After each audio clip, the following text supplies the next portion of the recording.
Hi, இன்னைக்கு 10 decluttering ரூல்ஸை தான் பார்க்க போகிறோம். இது பண்ணுறது மூலயமா எப்படி மணியை சேவ் பண்ணலான்றதில் நமக்கு ஒரு கிளாரிட்டி கிடைக்கும். டீக்ளட்டரிங் பண்ணும்போது தான் எப்படி ஒரு பொருளை மணி ஸ்பெண்ட் பண்ணி வாங்கி அதை யூஸ் பண்ணாமல் வச்சுருக்கோன்றது நமக்கு தெரியும். நெக்ஸ்ட்டு ஸ்பெண்ட் பண்ணும்போது மைண்ட்ஃபுல்லாக ஸ்பெண்ட் பண்ணுவோம். Start cleaning from smaller things. எப்பயுமே க்ளீனிங் ஸ்டார்ட் பண்ணும்போது ஹோல் ஹவுஸையும் ஒரே டைமில் க்ளீன் பண்ணணும்னு சொல்லிட்டு ஸ்டார்ட் பண்ணக்கூடாது. அப்போ நம்மளால் கம்ப்ளீட் பண்ண முடியாது. க்ளீன் பண்ண ஸ்டார்ட் பண்ணணும். ஹோல் ஹவுஸையும் ஹோல் கிச்சனையும் ஒரே டைமில், ஹோல் ஷெல்ஃபையும் ஒரே டைமில் க்ளீன் பண்ண ஸ்டார்ட் பண்ணோம் அப்படின்னா நம்மளால் க்ளீன் பண்ணி முடிக்கிறதுக்குள்ளே டயர்ட் ஆகிடுவோம்.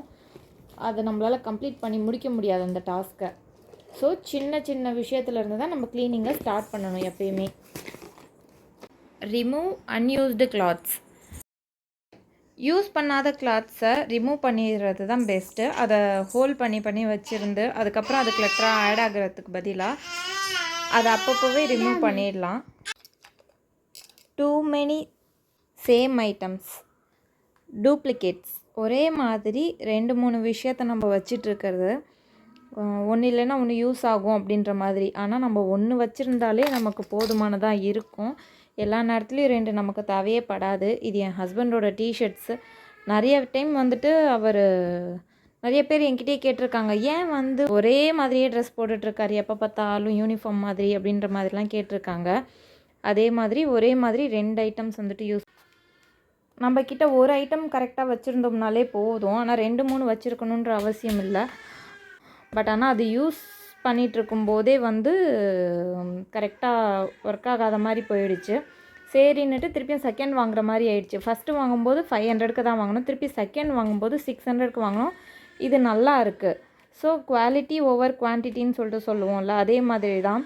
நல்லா இல்லாத பொருளை கம்மி ரேட்டில் வாங்கிறதுக்கு நல்லா கரெக்டான பொருளை அதிக ரேட் கொடுத்து வாங்கிட்டு போயிடலாம், லைஃபும் கொடுக்கும். Clearing old papers. Trust me, நம்ம வீட்டில் ஒரு பெரிய கிளட்டராக இருக்க போகிறது இந்த ஓல்டு பேப்பர்ஸ், பில்ஸு, மேனுவல்ஸு, இந்த மாதிரி ஐட்டம்ஸ் தான் நிறையா இருக்கும். ட்ராயர்ஸ்லேருந்து ஹேண்ட் பேக்ஸில், ட்ராயர்ஸில், ஷெல்ஃப்ஸில், பீரோவில், இல்லை எங்கள் டேபிளில், எல்லா இடத்துலையும் நமக்கு இருக்கிறது இந்த பேப்பர்ஸ் தான். இது எல்லாத்தையுமே எல்லா இடத்துலையும் இருக்கிற பேப்பர்ஸ் எல்லாத்தையுமே ரிமூவ் பண்ணி ஒரு இடத்துல போட்டு அதுக்கப்புறமா அதை சார்ட் பண்ணணும், எது இம்பார்ட்டண்ட் இல்லை அப்படின்றது. எனக்கும் இது ஒரு பெரிய கிளட்டராக தான் இருந்துச்சு ரிமூவ் பண்ணுறதுக்கு முன்னாடி வரைக்கும். இப்போது ரிமூவ் பண்ணிவிட்டு அப்புறம் எல்லாத்துக்கும் நான் டேக் போட்டு ஒட்டி வச்சுட்டேன். இதுக்கு இந்தந்த பேப்பர், இதுன்னு சொல்லிவிட்டு நேம் போட்டு எல்லாத்துலேயுமே டேக் பண்ணி வச்சுட்டேன். அதுக்கப்புறம் இப்போ ஃபுல்லாக என்கிட்ட அந்த மாதிரி பேப்பர்ஸே இல்லை. Let go of broken items. அப்புறமா ஃபிக்ஸ் பண்ணிக்கலாம் அப்படின்னு சொல்லிட்டு நம்ம எடுத்து வச்சோம்னா அது ஃபிக்ஸ் பண்ணவே மாட்டோம். அது அதுக்கப்புறமா அங்கேயே தான் இருக்கும். ஸோ அதை அப்போவே ரிமூவ் பண்ணிட்டோம் அப்படின்னா அதில் ஒரு கிளட்டர் ஆட் ஆகாது. ஸோ ப்ரோக்கன் ஐட்டம்ஸை அப்பப்போவே ரீப்ளேஸ் பண்ணிடணும், இல்லைனா ரிமூவ் பண்ணிடணும். Don't keep out of guilt. நமக்கு நிறைய கிஃப்ட்ஸ் வரும். அதெல்லாம் நம்ம ஹோல்ட் பண்ணி வைக்கணுன்ற அவசியம் இல்லை. நமக்கு அது யூஸ் இல்லை, நம்ம வீட்டில் ஒரு எக்ஸ்ட்ரா பொருள் ஆட் ஆகுது அன்வான்டாக, நமக்கு அது தேவையில்லைன்றப்போ அதை நம்ம ரிமூவ் பண்ணிடுறதோ இல்லை இன்னொருத்தவங்க யாருக்காவது யூஸ் ஆகிற மாதிரி கொடுத்துட்றதோ ஓகே தான். அதுக்காக நம்ம கில்ட்டுக்குள்ளே போகணுன்ற அவசியம் கிடையாது. ஏன்னா நம்ம நெக்ஸ்ட் டைம் நம்ம வைக்கும்போது அமௌண்ட்டாக கிஃப்ட் பண்ணிடலாம். இந்த மாதிரி இன்னொருத்தவங்களுக்கு கிஃப்ட் வாங்கி கொடுக்கறது அந்த மாதிரி இல்லாமல் அமௌண்ட்டாக கிஃப்ட் பண்ணிடுறது பெஸ்ட்டு. நமக்கு எப்படி கிஃப்ட்ஸ் யூஸ் ஆக போகிறது இல்லையோ அதே மாதிரி தான் அடுத்தவங்களுக்கும் கிஃப்ட்ஸ் யூஸ் ஆக போகிறதில்ல. அமௌண்ட்டாக கொடுத்தா அட்லீஸ்ட் அவங்களுக்கு யூஸ் ஆகும். ஸோ கில்ட்டை நம்ம எடுத்துக்கணுன்ற அவசியம் கிடையாது. தூக்கி போடுறதுக்கு முன்னாடி அச்சோ காசு வேஸ்ட் ஆகிடுமே அப்படின்னு சொல்லிட்டு நம்ம கில்ட் ஆகிக்க தேவையில்லை. வேண்டான்னா அதை ரிமூவ் பண்ணிடுறது இன்னும் better. Don't fill every corner. எல்லா இடத்துலையும் ஏதாவது ஃபில் பண்ணி வைக்கணும் அப்படின்றது ஒன்றும் அவசியம் கிடையாது. தேவைப்பட்டால் அந்த இடத்துல வைக்கலாம். எம்டியாக இருக்கேன்றதுக்காக அந்த இடத்துல ஃபில் பண்ணணுன்றது இல்லை. அது நமக்கு ஒர்க்கு தான் அதிகப்படுத்தும். எப்பயுமே ஃபில்லிங்கான ஒரு ஸ்பேஸை பார்க்கும்போது நமக்கு ஒரு பொருளை பற்றின தாட்ஸ் மைண்டில் ஓடிட்டே இருக்கும், இதுவா அதுவான்னு சொல்லிட்டு. ஆனால் ஒரு ஃப்ரீயான ஸ்பேஸை பார்க்குறப்போ நமக்கு எந்த ஒரு தாட்ஸும் மைண்டில் ஓடாது. மைண்ட் காமாக இருக்கும், ரிலாக்ஸ்டாக இருக்கும்.